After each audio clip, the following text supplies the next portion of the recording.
Boa noite. Levantamento do Tribunal de Contas do Estado mostra a situação do atendimento a pessoas com transtorno do espectro autista. Governo assina contrato de concessão parcial da Compese. Promessa é melhorar abastecimento e saneamento no estado. No Recife, lideranças indígenas participam de cerimônia que marca a reabertura do prédio da coordenação regional da FUNAI. Projeto de lei que tramita no Senado propõe aumento do piso salarial para médicos e cirurgiões dentistas no país. A advogada desobedece ordem judicial e arrasta homem no capô do carro. A ação foi registrada por câmera de segurança em Caruaru. Operação da Polícia Civil identifica e prende homem suspeito de praticar crime de pedofilia pela internet em Olinda.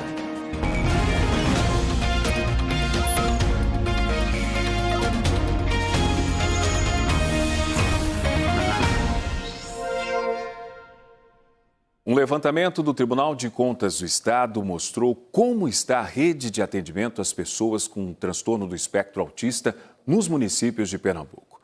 Os dados mostraram que a cidade de Moreno é a única com queda de nota aqui na região metropolitana. O repórter Mário Carvalho traz os detalhes para a gente ao vivo. Mário, boa noite para você.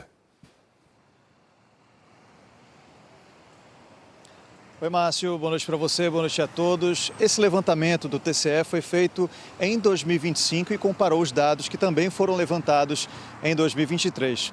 No geral, houve uma melhora na maioria das cidades pernambucanas. Todos os 184 municípios mais Fernando de Noronha participaram desse levantamento. Mas o fato de ter melhorado não significa que a situação está boa. De acordo com esse relatório do TCE, o resultado é preocupante na maioria das cidades. Muitas estão com a classificação baixa, muito baixa e até crítica. A situação de Moreno chamou a atenção por ter sido a única da região metropolitana que ainda não teve avanço. A gente vai ver agora a situação na reportagem. Quando a falta de apoio do poder público fecha as portas, o jeito é encontrar ou construir novos caminhos. Foi assim com Rivânia. Ela é mãe de Pedro, de 10 anos, diagnosticado com autismo ainda na primeira infância. Diante da dificuldade para conseguir tratamento na rede pública, ela precisou sair da cidade para garantir as terapias do filho. Foram 2 anos de tentativas, conversas e espera por uma resposta que não veio. Para ajudar o filho e outras famílias, criou uma associação. Quando eu tive o diagnóstico dele, procurei assistência aqui no meu município de Moreno e não encontrei. E aí eu juntei meus iguais, fizemos o grupo das Mães Azuis e aí veio a ideia de abrir a associação, para dar assistência aos nossos filhos. Cibele tem 2 filhos autistas. Sabe bem a dificuldade de precisar de atendimento para os filhos e não conseguir. Serviço público a gente não tem apoio nenhum, a gente não tem terapia. Hoje eu tenho terapia por conta da associação. Segundo um levantamento do Tribunal de Contas do Estado, o atendimento a pessoas com autismo em Moreno piorou nos últimos 2 anos. Antes, classificado como baixo, agora Moreno está no nível muito baixo. Foi o único da região metropolitana que regrediu. Entre os principais problemas estão a falta de protocolos para identificar sinais de autismo em crianças pequenas e a ausência de diretrizes claras para os profissionais de saúde. Hoje, a cidade tem apenas 2 médicos capacitados para diagnosticar o transtorno. No levantamento do Tribunal de Contas do Estado, Pernambuco ainda tem uma rede de atendimento ao autismo marcada por desigualdades. Apenas o município de Vitória de Santo Antão, na zona da Mata Sul, foi classificado como nível alto de atendimento às pessoas com TEA. Outras 6 cidades aparecem com nível moderado. A maior parte está nas faixas mais baixas. São 58 municípios com nível baixo, 93 com nível muito baixo e 27 em situação considerada crítica. Um dos principais problemas é a fila para diagnóstico. Em 57 cidades, mais de 66 mil pessoas aguardam por uma consulta com médicos capacitados para identificar o transtorno. Não se trata só da questão financeira. Sim, a gente viu que há sim problemas relacionados à própria governança. Então, a gente viu que muitos municípios não têm acesso a informações básicas sobre a sua demanda, não sabem qual é o público-alvo envolvido, não sabendo o público-alvo, ele não sabe mensurar quais tipos de serviço, quais os profissionais que eles tem que priorizar essa busca profissional. A maioria dos municípios ainda não elabora planos terapêuticos individuais. De acordo com o presidente da Associação Municipalista de Pernambuco, faltam recursos para melhorar o atendimento. O financeiro sempre pesa, a gente ainda não tem uma política de custeio do governo federal para essas iniciativas, então mais de 60 municípios do estado já têm iniciativas locais, como estruturação de Casa Azul, mas fazem isso com o caixa do município, que já é muito limitado. A Secretaria de Saúde de Moreno se pronunciou sobre esse relatório do TCE. De acordo com a nota enviada, em outubro de 2023 foi inaugurada a Clínica da Criança, um espaço voltado para o atendimento especializado das famílias do município. Hoje, a unidade conta com mais de 400 atendimentos e conta com uma equipe multiprofissional, com fonoaudiólogos, terapeutas ocupacionais, psicólogos, entre outros especialistas. Os atendimentos acontecem de segunda a sexta, das 8 horas da manhã às 4 horas da tarde, com acompanhamento contínuo dos pacientes. A Prefeitura também informou que garante transporte para quem precisa fazer tratamento em outras cidades e também que reconhece que a demanda por atendimento é maior, especialmente na área do autismo, e isso tem crescido e exige aí a ampliação da rede. Por isso, o município estuda expandir a estrutura dessa clínica e contratar novos profissionais, mas destaca as dificuldades pela falta de especialistas no mercado. Esse é o posicionamento da Prefeitura de Moreno. Márcio. Obrigado pelas informações, Mário. E foi assinada hoje a concessão parcial da Compesa, a Companhia Pernambucana de Saneamento. Agora, parte dos serviços vai ser responsabilidade de empresas privadas. A promessa é melhorar o abastecimento e o saneamento das cidades. O bairro do Pacheco fica no limite entre os municípios de Jaboatão dos Guararapes e Recife. Quando chove, a população sofre com alagamentos e água suja que entra nas casas. A falta de saneamento básico no bairro fez com que os moradores da rua Severino José Torres se unissem para colocar, por conta própria, uma tubulação para tentar resolver o problema. Tomamos iniciativa e uma pessoa do mundo do esporte promoveu, custeou o cano. Então, aqui acumulava água e, à tarde, uma imensa nuvem de muriçoca. Em Pernambuco, a falta de saneamento ainda é um desafio vivido por milhares de pessoas. O ranking do saneamento do Instituto Trata Brasil de 2026, que analisa as 100 maiores cidades do país, mostra que Jaboatão dos Guararapes, Olinda e Paulista estão entre as 25 piores posições. Jaboatão está na pior posição entre as cidades do estado. Ocupa o 92º lugar. Apenas 20% da população tem coleta de esgoto e só 27% da água utilizada recebe tratamento. Paulista aparece na posição 85. Pouco mais de 40% da população tem acesso à coleta de esgoto e menos de 40% do que é consumido é tratado. Olinda ocupa a posição 83 no ranking. Cerca de 36% da população tem coleta de esgoto e 43% da água passa por tratamento.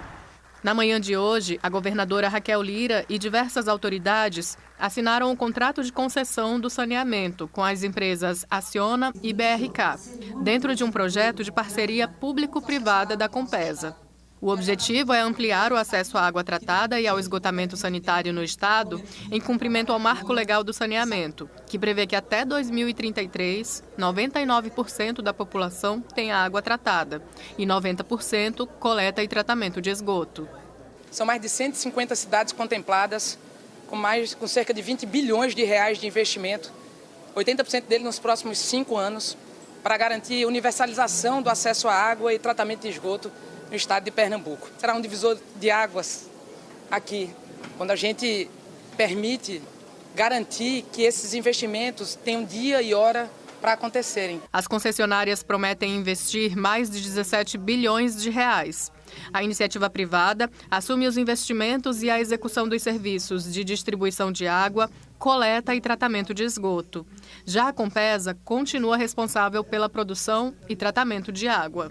E a ARP vai estar sendo fortalecida para que ela faça o seu papel de acompanhamento, de alcance de metas.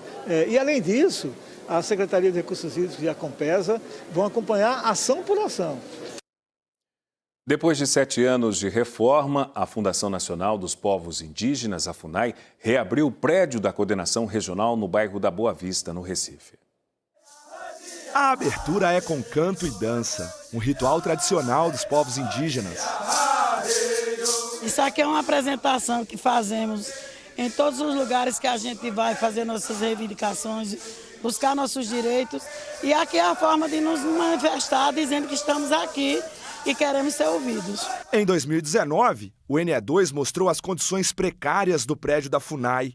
Infiltrações, desgastes na estrutura e falta de manutenção revelavam um abandono de uma das principais representações dos povos indígenas no estado. Após 7 anos, a retomada. Desde 2010, funcionando como unidade técnica local, a estrutura reformada volta a ter peso de coordenação regional.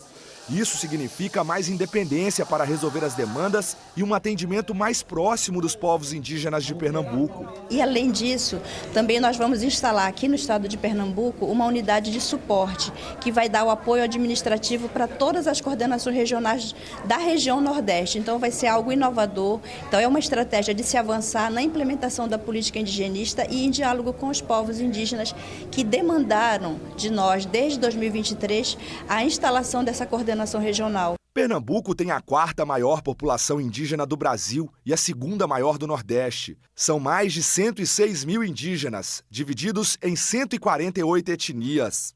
A maior delas é a Chucuru, em Pesqueira, no Agreste. Números que ajudam a explicar a importância de uma estrutura mais forte e mais próxima. A principal política pública para os povos indígenas é demarcação e proteção territorial. Aqui no Nordeste nós temos avançado, nós retomamos todos os processos que foram paralisados na última década e, além disso, nós já estamos chegando também com projetos de fomento à produção dos povos indígenas. A mais de 400 quilômetros do Recife, em Carnalbeira da Penha, o povo Pancará tem como principal desafio a demarcação das terras indígenas. Que a gente entende que a nossa terra é nossa mãe e ela precisa estar em nossa mão, para que nós possamos defender e ter a vida, né? O encontro na FUNAI também teve apresentações. O toré é uma das principais manifestações culturais e espirituais dos povos indígenas do Nordeste.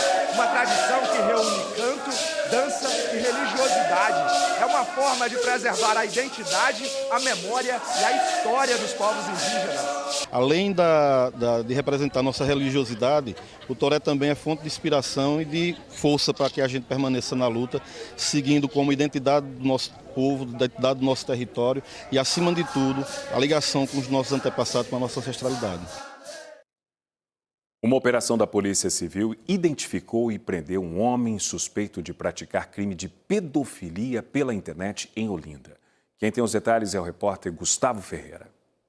Essa operação da Polícia Civil de Pernambuco aconteceu no mesmo dia de uma grande operação da Polícia Federal, deflagrada em mais de 10 estados brasileiros no Distrito Federal e também em outros países, para combater crimes relacionados a abuso sexual de menores e também a produção, armazenamento e compartilhamento de conteúdos que envolvam também essas mesmas situações, né, de abuso sexual contra crianças e adolescentes. O delegado Paulo Furtado está aqui ao meu lado, ele é do Departamento de Polícia da Criança e do Adolescente, aqui da Polícia Civil de Pernambuco, e vai contar mais detalhes para a gente. Uma pessoa ontem foi presa em Olinda.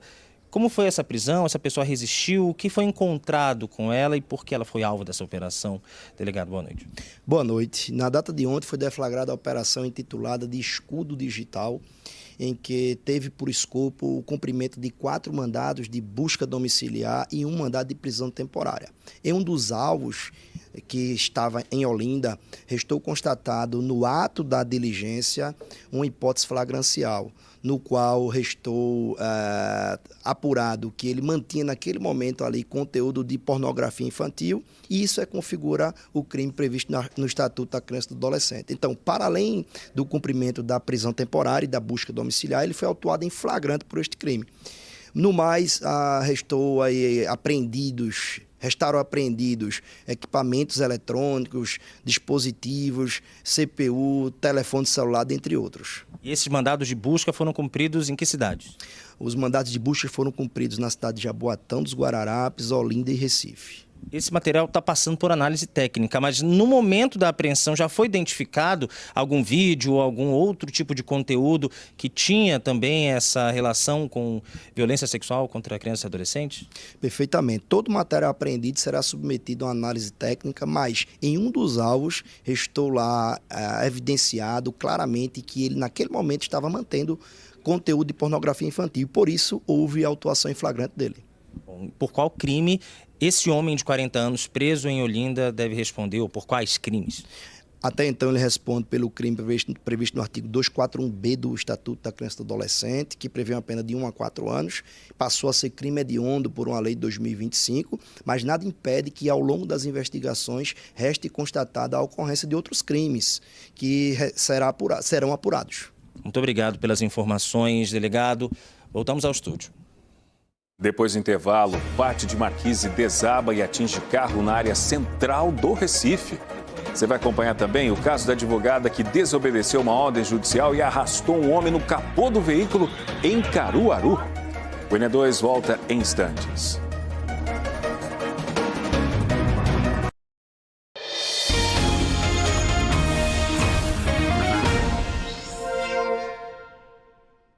Estamos de volta. Você também pode seguir o ENE2 pelo nosso perfil no Instagram, @ene2.globo.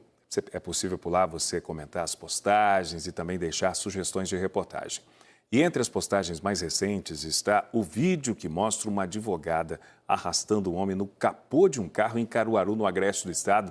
Isso foi depois que a advogada teria desobedecido uma ordem judicial. Nessa fuga, 2 pessoas ficaram feridas, um oficial de justiça e o fiel depositário que acompanhava o servidor público. De acordo com o Sindicato dos Oficiais de Justiça de Pernambuco, eles estavam indo cumprir uma ordem judicial de busca e apreensão do carro da advogada. Esse fato aconteceu ontem e a equipe da delegacia de Caruaru não conseguiu localizar a advogada. Outras informações desse caso você confere lá no Instagram do ENE2. E parte de uma Marquise desabou hoje à tarde e atingiu um carro na Avenida Visconde de Suassuna, no bairro de Santo Amaro, no Recife. Uma câmera de segurança registrou o momento da queda. O veículo, que pertence a um empresário de tecnologia da informação, ficou bastante danificado. Ainda não temos informações sobre a quem pertence o prédio abandonado onde aconteceu esse desabamento. A Defesa Civil foi acionada para vistoriar o local.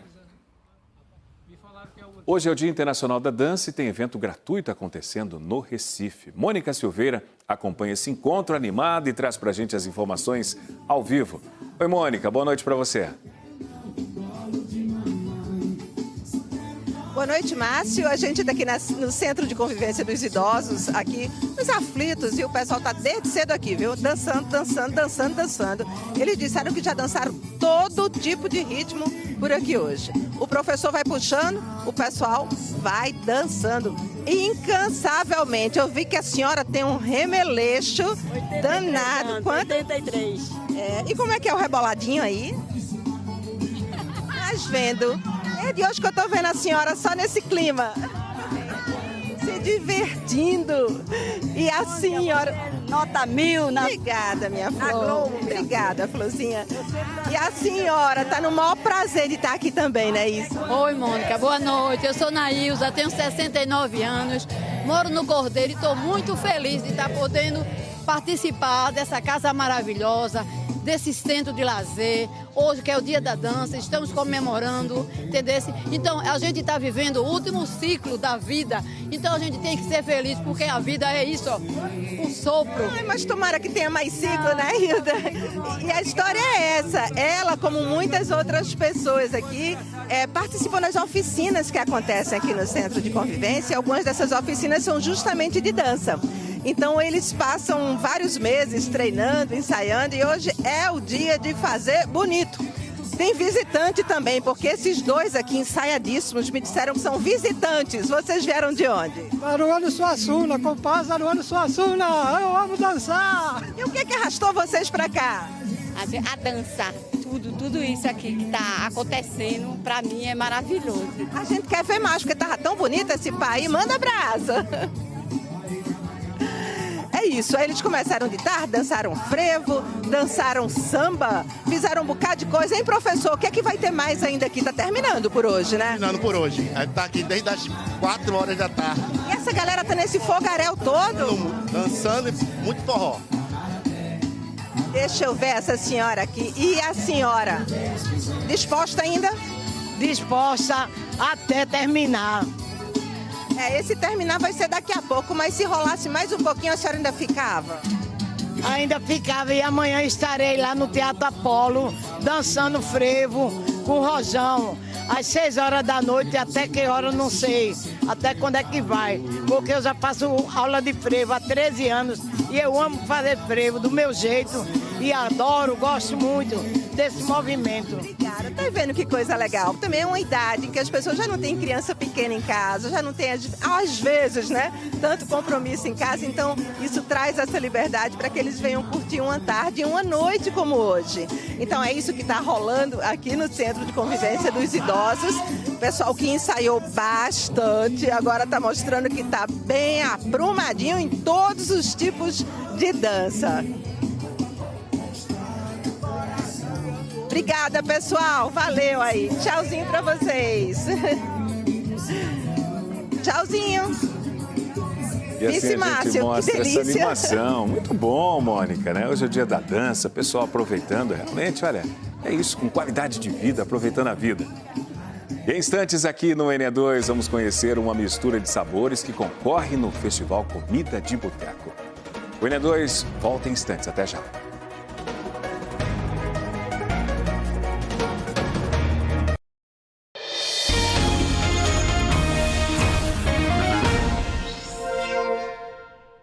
Estamos de volta para mostrar que um projeto de lei que tramita no Senado em Brasília propõe o aumento do piso salarial dos médicos e dentistas em todo o país.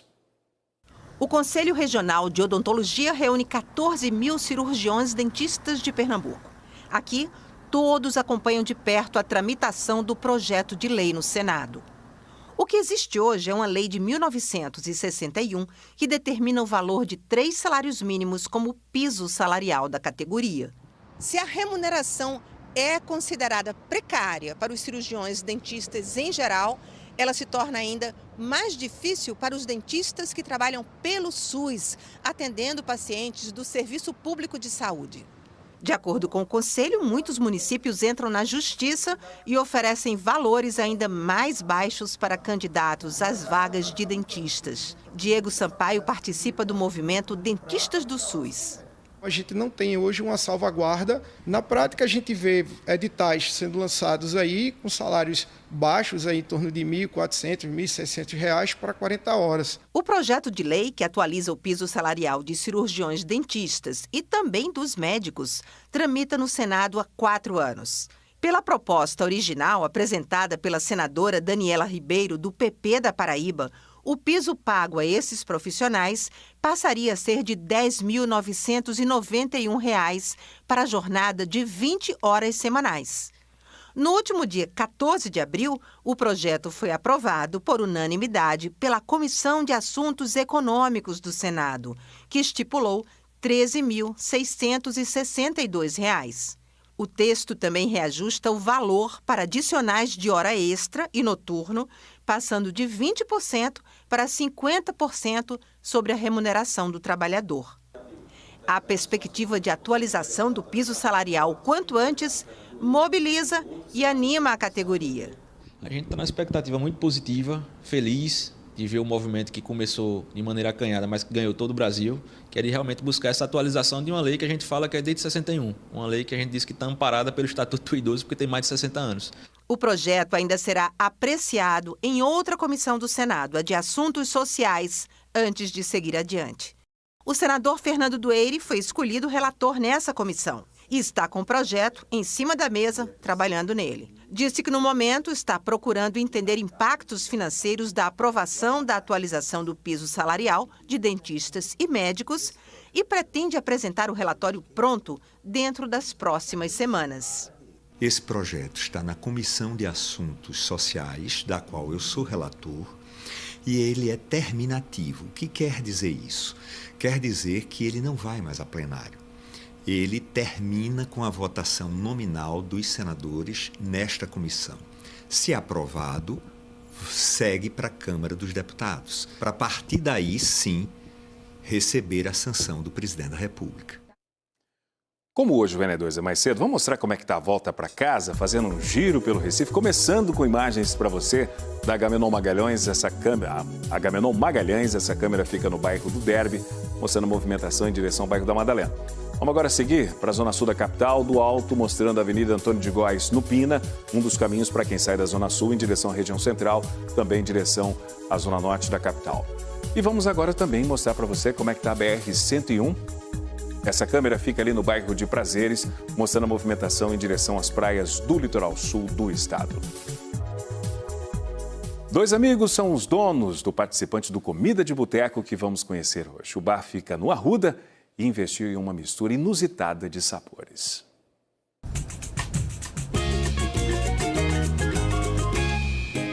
Meu nome é Luiz, sou aqui do Esquina 85, né? O barzinho fica localizado aqui no Arruda, na Rua do Machado, número 85. Sou sócio empreendedor do meu amigo Walter aqui. Meu nome é Walter, a nossa história começou no finalzinho de 2021.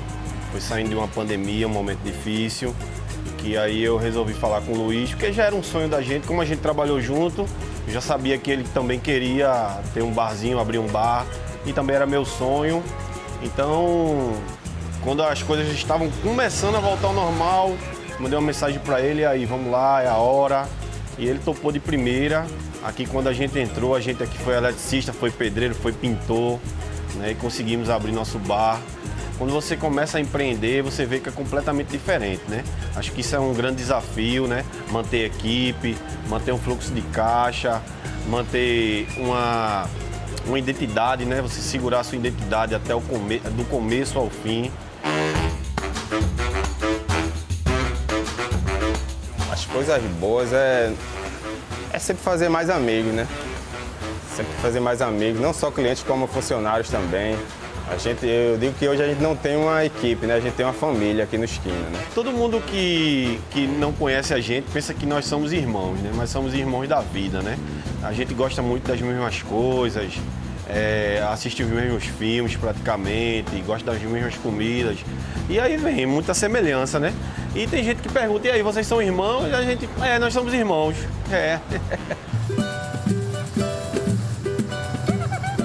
O concurso ele aumenta bastante o movimento, né? A renda aumenta, a gente tem que colocar mais funcionários, né? Eu diria que o movimento ele aumenta 3 vezes mais. Esse ano a gente vem com o prato Benzadeus, que são camarões envolvidos em massa crocante, recheado com mix de queijo, com um purê de batata mandioquinha, com os legumes. É o repolho roxo com a cenoura, que juntando com o purê dá todo um sabor diferente, né? E a gente finaliza ele com uma geleia de tangerina. Convido a vocês a vir provar o prato porque tá sensacional. O Comida de Boteco vai até o domingo. Nesse QR Code na tela, você acessa o G1 e confere a lista completa com os 51 restaurantes que participam do festival. Nós ficamos por aqui hoje. O JN é mais cedo, às 7:50. Para você, uma boa noite e até amanhã.